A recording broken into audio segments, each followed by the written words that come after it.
Hola, bienvenidos a Esquina Literaria. Soy Yolanda Miranda y les estoy compartiendo la lectura de esta biografía de Winston Churchill, un luchador incansable, de François Persuadi.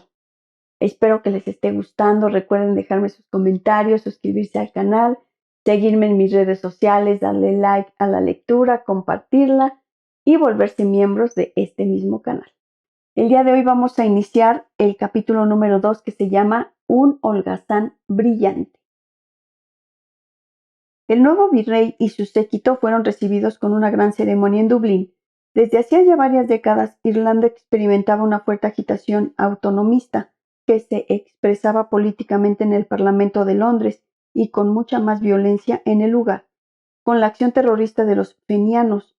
Esto se producía dentro de un contexto económico catastrófico, después de la gran hambruna de los años 40, que prácticamente había reducido a la población a la mitad, bajo la mirada soberanamente indiferente de los ingleses.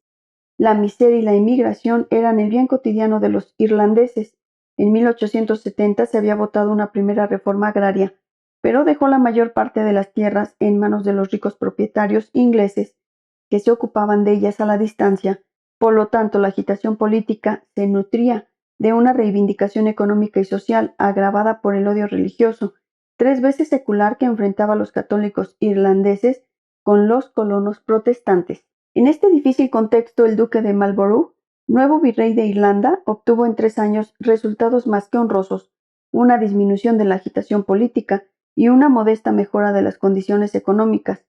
Es cierto que en 1870 una nueva hambruna acechaba a Irlanda a causa de las lluvias incesantes. Las cosechas de papas, esenciales para la supervivencia del país, fueron catastróficas. La duquesa de Marlborough se comprometió personalmente con el lanzamiento de una campaña de suscripción a favor de los irlandeses más afectados por el hambre. Apoyado por la prensa inglesa, su fondo de socorro logró reunir 135,000 libras, una suma colosal para la época, que sirvió para comprar alimentos, ropa, combustible y semillas.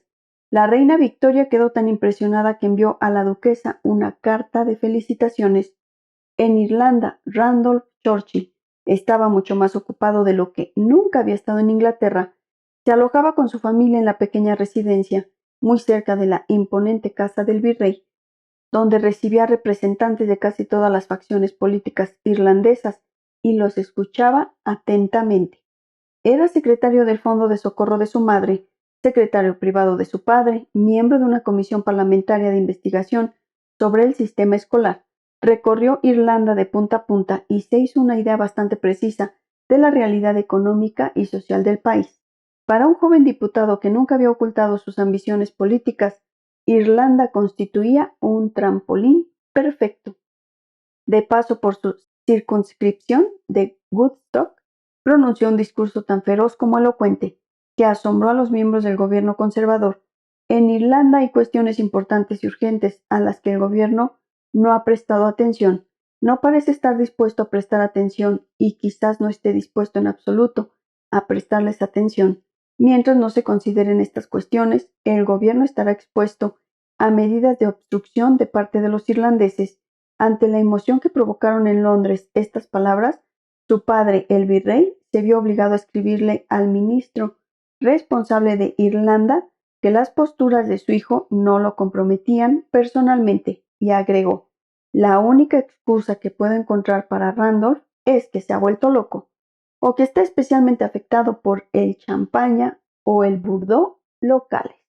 El champaña y el bordeaux irlandeses no son una buena excusa, pero es verdad que Randolph no los desdeñaba. Yo no dejaba de beber, confesó, primero de manera mesurada, luego con imprudencia. Además, Irlanda tenía otros atractivos para Lord Randolph: las regatas, la caza con perros y caballos y la pesca del salmón.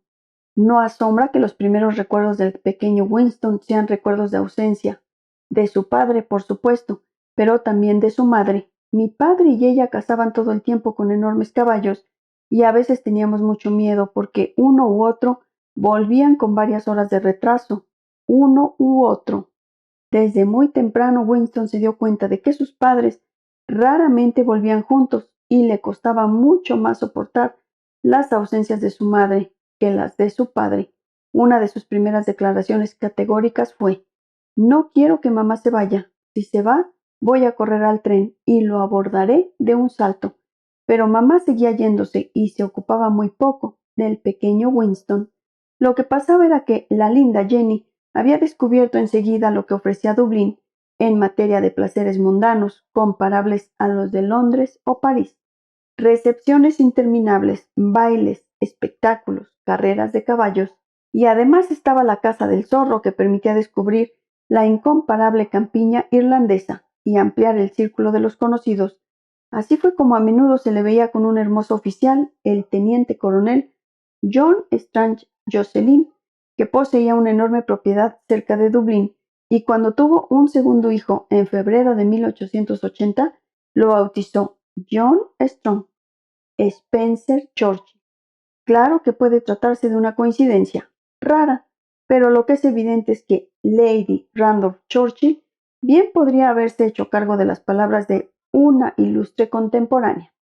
Mi esposo me ha engañado tanto que ni siquiera sé si su hijo le pertenece. Agreguemos que Jenny no se ocupó más del segundo hijo que del primero, algo que Robert Roth explica de este modo: su belleza brillante y su cálida vivacidad ocultaban un carácter fundamentalmente egoísta y frívolo.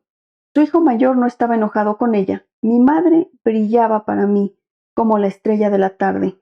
La amaba tiernamente, pero de lejos. Por supuesto que el pequeño Winston no había sido abandonado. En la pequeña residencia de Phoenix Park había un ejército de asistentes que velaba por el hijo de Lord y Lady Randolph Churchill, empezando por su niñera, la devota y voluminosa Miss Everett, a la que habían rebautizado Wom. Miss Everett era mi confidente, le contaba todas mis penas. De hecho, penas no le faltaban. Por una parte tenía pulmones frágiles y el clima húmedo de Irlanda hacía que pasara mucho tiempo en cama con gripes y bronquitis. También era un niño extremadamente movedizo, que se golpeaba en todas partes y se caía mucho. Finalmente, según confesó él mismo, era un niño difícil, cuyos caprichos, intransigencias y arrebatos frecuentemente provocaban el asombro de su entorno, empezando por el de sus padres, que nunca se habían preguntado si su evidente desinterés por el niño no había contribuido en cierta medida a este estado de las cosas.